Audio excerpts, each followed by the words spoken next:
So hi guys and welcome to today's video in which we are going to discuss our remaining chapter number 16 which is more about light. तो अभी हमारा जो अगला topic है वो है refraction of light through a prism, कि prism के थ्रू जो हमारी रिफ्रैक्शन होती है लाइट की वो कैसे होती है। अब देखिए प्रिज्म क्या है, it is a transparent solid body जिसके दो ट्राइंगुलर फेसेस होते हैं। अभी ये मतलब क्या होता है, इसमें क्या होता है, मतलब तीन जो है हमारे रेक्टेंगुलर सर्फेसेस को ऐसे मतलब एक स्ट्रक्चर में ढाला जाता है, ऐसे एक स्ट्रक्चर में रखा जाता है कि मतलब दो ट्राइंगुलर फेसेस बने जो एक दूसरे के बिल्कुल सामने हो, एक दूसरे को फेस कर रहे हो। ठीक है, तो ये होता है हमारा प्रिज्म।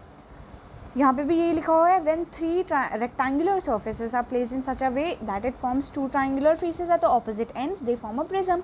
अभी जो ट्राइंगुलर फेसेस हैं इसको हम लोग क्या बोलते हैं, principal faces of the prism, कि जो हमारे ये ट्राइंगुलर दो फेसेस हैं जो एक दूसरे के बिल्कुल सामने हैं, एक दूसरे को फेस कर रहे हैं, उसको हम लोग बोलते हैं principal faces of the prism.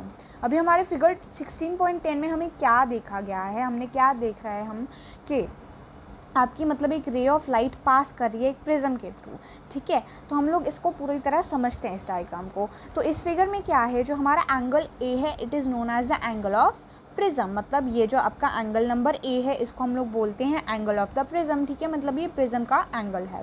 And ये जो आपका पी क्यू आर एस है ये क्या है, ये आपकी लाइट रे है जो प्रिज्म के थ्रू पास कर रही है। ठीक है, पी क्यू आर एस, तो ये आपकी लाइट रे है जो प्रिज्म के थ्रू पास कर रही है।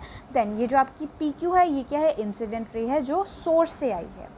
ठीक है, पी क्यू हो गई आपकी इंसिडेंट रे। देन आपकी जो क्यू आर है वो क्या है, रिफ्रैक्टेड रे। रिफ्रैक्टेड रे मतलब जो प्रिज्म के अंदर ही है। ठीक है, उसको हम लोग रिफ्रैक्टेड रे बोलेंगे, जो यहाँ पे आके बेंड हो गई, दैट इज रिफ्रैक्टेड रे which is Q R. And ये जो आपकी आर एस है इट इज़ द इमर्जेंट रे जो इमर्ज हो रही है प्रिज्म से। Okay, so in the absence of prism the रे P Q would have move towards S, कि अगर यहाँ पे मतलब बीच में पी क्यू आर एस के रास्ते में क्या होता, प्रिज्म ना होता, तो ये जो आपकी इंसिडेंट रे है पी क्यू ये सीधा कहाँ पे जाती, एस तक जाती, मतलब ये बेंड नहीं होनी चाहिए थी, रिफ्रैक्ट नहीं होनी चाहिए थी। ठीक है, बट यहाँ पे क्या आ गया, प्रिज्म आ गया, इसलिए पी क्यू क्यू आर से बेंड हो गया। ठीक है, मतलब क्यू आर क्या हो गया, रिफ्रैक्ट हो गया। अभी the ray deviates to an angle delta. अभी ये जो आपकी रे है ये क्या कर रही है, इट डेविएट्स मतलब रिफ्रैक्ट हो गई through an angle which is delta. Okay, तो ये जो आपका एंगल डेल्टा है ना इसको हम लोग क्या बोलते हैं, एंगल ऑफ डेविएशन। ये वाला क्या हो गया आपका, एंगल ऑफ डेविएशन हो गया। Then if we talk about the angle I, इसको हम लोग क्या बोलते हैं, द एंगल ऑफ इंसिडेंस। मतलब ये जो आपका एंगल आई है ये क्या हो गया, आपका एंगल ऑफ इंसिडेंस हो गया। मतलब जिस एंगल पे जो आपकी ये पी क्यू है वो प्रिज्म में एंटर कर रही है उसको हम लोग बोलते हैं द एंगल ऑफ इंसिडेंस। अभी हम लोग एंगल ऑफ इमर्जेंस की बात करें तो वो कौन सी हो गई, एंगल ऑफ इमर्जेंस हो गया आपके एंगल नंबर ए, जो आर एस जिस एंगल पे मतलब प्रिज्म से इमर्ज कर रही है, प्रिज्म से बाहर जा रही है। So angle number E is your angle of emergence. अभी हम लोग बात करें, इसका भी मतलब एक रिलेशन होता है। ठीक है, सब एंगल्स का एक एक रिलेशन होता है। अभी इसका जो एक फॉर्मूला है वो क्या है, कि जो आपकी एंगल ऑफ इंसिडेंस है, जो है आपकी एंगल नंबर आई, अगर इसका आप सम कर दो to the angle of emergence which is angle number E, अब ये किसके इक्वल हो जाएगा, equal to the angle of prism plus the angle of deviation which is delta. देखो इसमें कोई मुश्किल नहीं है, इसमें क्या है कि जो आपका सम है, ठीक है, angle of incidence and angle of emergence वो किसके इक्वल होता है, angle of prism and angle of delta, मतलब एंगल ऑफ डेविएशन।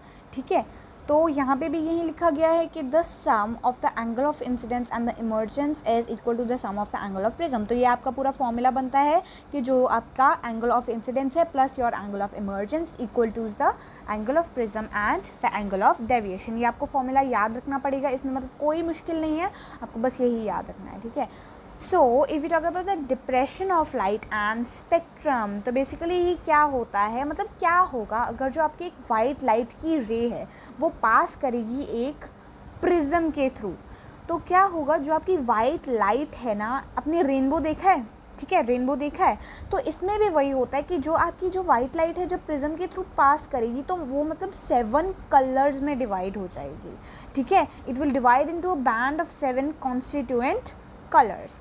अभी हम अगले पेज पे इसकी डायग्राम भी देख लेते हैं। So the separation of a beam of light into its constituent colours is known as the depression of light. अभी इसी को हम लोग डिप्रेशन ऑफ लाइट बोलते हैं, जब जो आपकी वाइट लाइट है प्रिज्म के थ्रू पास करती है, वो फिर आगे जाके क्या करती है, 7 कॉन्स्टिट्यूएंट कलर्स में डिवाइड हो जाती है, जिसको हम लोग बोलते हैं डिप्रेशन ऑफ लाइट। तो इस सारे प्रोसेस को हम लोग क्या बोलते हैं, डिप्रेशन ऑफ लाइट। आप इसको चाहे तो हाईलाइट भी कर सकते हो। अभी when the white light splits into its 7 components, the band of light thus form is known as spectrum। के जब आपकी वाइट लाइट डिवाइड मतलब वाइट लाइट प्रिज्म के थ्रू, ठीक है, पास हो गई, देन ये जो आपका बैंड फॉर्म हुआ है 7 कॉन्स्टिट्यूएंट कलर्स का, इसको हम लोग बोलते हैं स्पेक्ट्रम। अभी स्पेक्ट्रम की कौन कौन सी एग्जांपल हो सकती हैं, जो आपकी 7 कलर्स है, ठीक है, observed on a CD, on a layer of soil और in a rainbow are the examples of a spectrum. ठीक है, जो भी आपकी सीडी पे आपने देखा होगा कि मतलब काफ़ी सारे कलर्स फॉर्म हो जाते हैं, ठीक है। So that is also example of spectrum. Then मतलब आप एक ऑयल पे भी देख सकते हो, कई बार कलर्स वगैरह फॉर्म हो जाते हैं, तो वो भी क्या है, एग्जाम्पल ही है रेनबो की या फिर स्पेक्ट्रम की। अभी रेनबो भी जो है वो स्पेक्ट्रम की ही एग्जाम्पल है। अभी हम लोग पढ़ते हैं ह्यूमन आई का सारा स्ट्रक्चर। अभी ह्यूमन आई क्या है, it is an organ that allows us to see the world around us. ठीक है, वो एक ऑर्गन है जो हमें अलाउ करता है हम अपनी दुनिया मतलब आसपास देख सकें। और क्या हो सकता है कि it is one of the most precious gifts to man, कहीं वो मतलब बहुत ज़्यादा सबसे ज़्यादा खास गिफ्ट है जो हमें दिया गया है।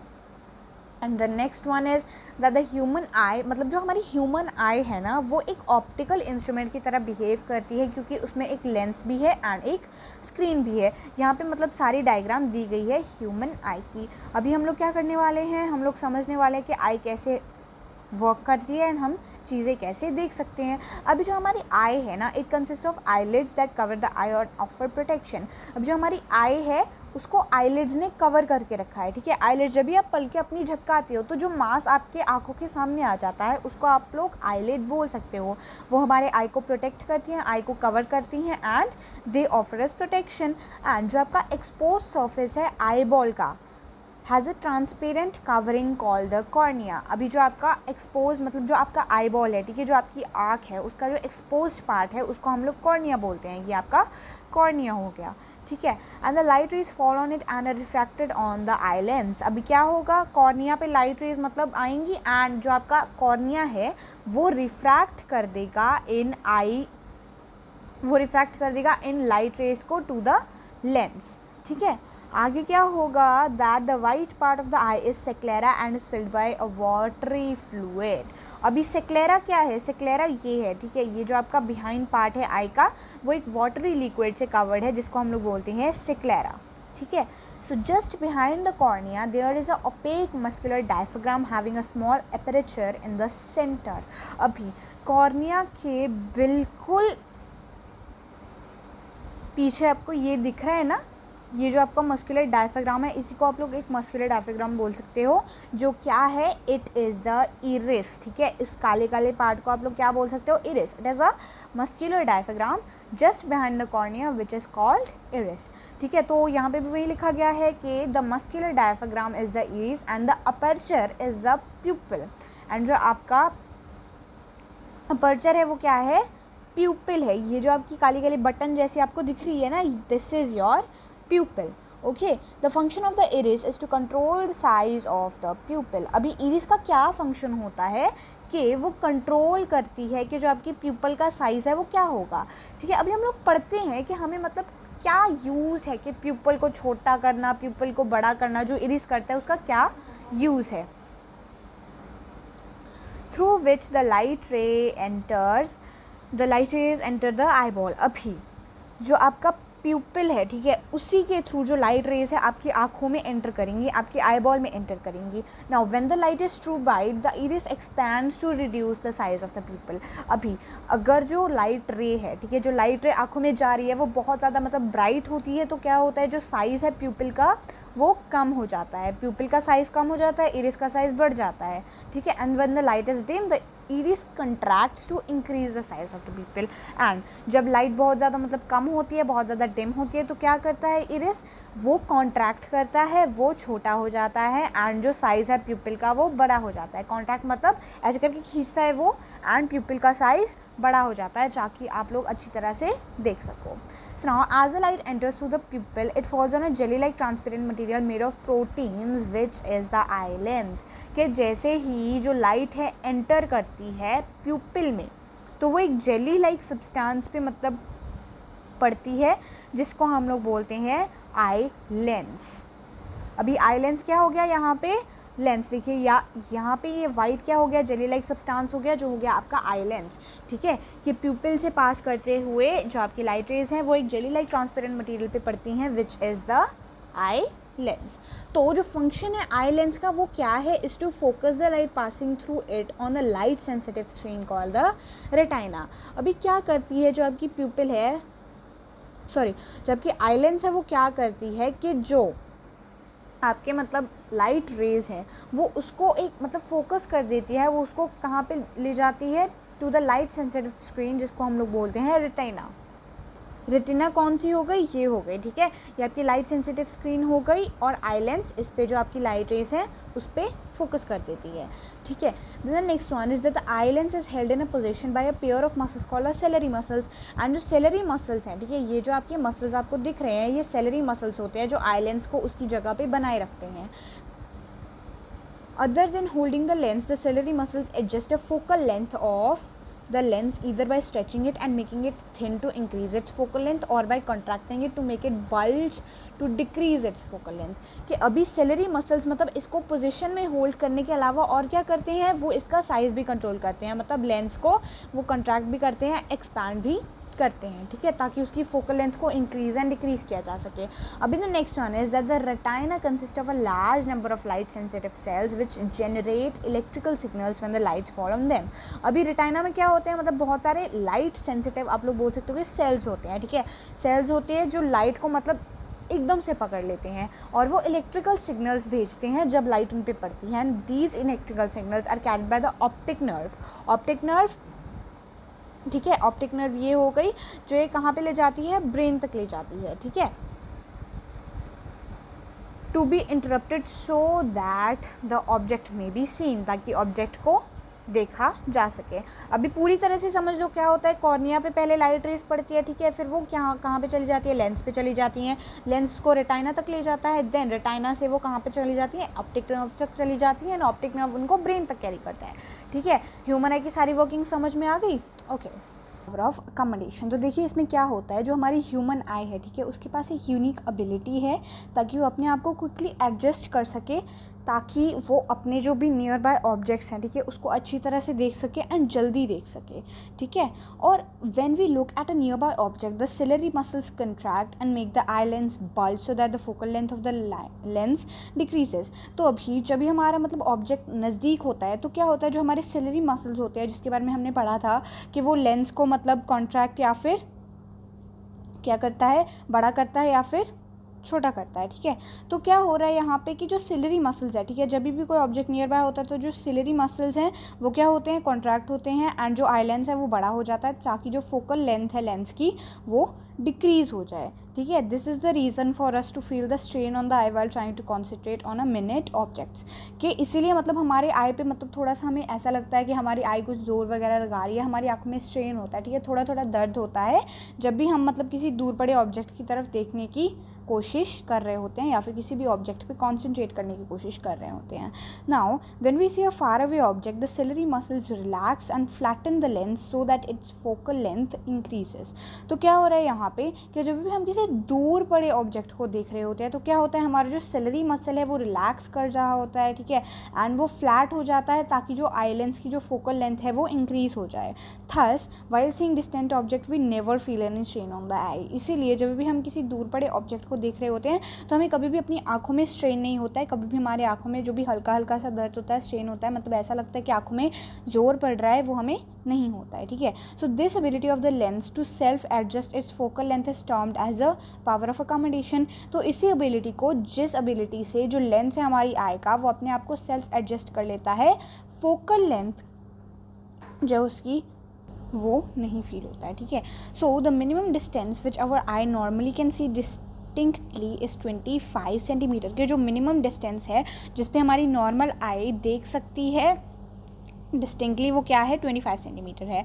And this minimum distance is known as the near point or least or distance of distinct vision. कि ये वाला जो मिनिमम डिस्टेंस है 25 सेंटीमीटर का, ये क्या होता है, this is known as the near point, ठीक है। नियर पॉइंट बोला जाता है इसको, या फिर और क्या बोला जाता है, least distance of distinct vision, ठीक है। The maximum distance which our normal eye can see distinctly is known as far point which is infinity. अब जो मैक्सिमम डिस्टेंस है जिस पे हमारी नॉर्मल आई डिस्टिंक्टली देख सकती है उसको हम लोग फार पॉइंट बोलते हैं, विच इज़ इन्फिनिटी, मतलब वो जितना दूर चाहे उतना दूर हो सकता है, ठीक है। There is one point on the retina where the nerve fibres enter the optic nerve. कि हमारे रेटाइना में एक पॉइंट होता है जहाँ पे जो हमारे नर्व फाइबर्स होते हैं, ठीक है, वो हमारे ऑप्टिकल नर्व में एंटर करते हैं। And the image following on this part of the retina can not be seen as it does not consist of any light sensitive cells, ठीक है। और जो इमेज इस पार्ट पे पड़ती है, इस एक पॉइंट पे पड़ती है जहाँ पे रेटाइना में उस एक पॉइंट पे पड़ती है, वहाँ पे हम मतलब नहीं देख सकते, cannot be seen as it does not consist of any light sensitive cells. तो इस पॉइंट पे कोई भी लाइट सेंसिटिव सेल्स नहीं होते, इसको हम लोग ब्लाइंड स्पॉट बोलते हैं। हम लोग डायग्राम में देखते हैं एक बार,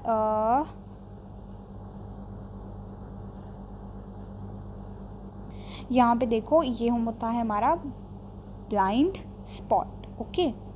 मतलब यहाँ पे जो भी रिफ्लेक्शन पड़ेगी उसको हम लोग नहीं देख सकते, यहाँ पे जो भी पड़ेगी हम उसको नहीं देख सकते, इसलिए इसको ब्लाइंड स्पॉट बोला जाता है। अच्छा, जो फोकल लेंथ होती है ना, वो क्या होती है, वो होती है कि जो भी मतलब आपका, आप बोल सकते हो कि जो ऑप्टिकल स्ट्रेंथ होती है कि आप कितना दूर देख सकते हो, ठीक है, या फिर कितना नज़दीक देख सकते हो, उसको हम लोग फोकल लेंथ बोल सकते हैं। अभी हम लोग पढ़ने वाले प्रेसिस्टेंस ऑफ विजन के बारे में। So when we see an object, its image persist at our retina for 1/16 of second even after the removal of the object, this is called persistence of light.